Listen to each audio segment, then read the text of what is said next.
உன்னதான் திட்டுறேன். ரேணு, நான் உன்னை லவ் பண்றேன்டி. என்ன குட்டி குமாரே, பொம்பளை சொகு ஏதுடா உனக்கு பொம்பளை சொகு?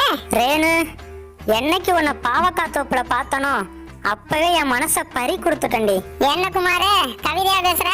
நான் உண்மையை தாண்டி சொல்லிட்டு இருக்கேன். சரி சரி, நீ சொல்லிக்கிட்டே இரு. நான் சோழகாட்டுக்கு டிக்டாக் பண்ண போறேன். ஏன்டா, அவ தான் டிக்டாக் பைத்தியம், அவ பின்னாடி எதுக்குடா அலையிற?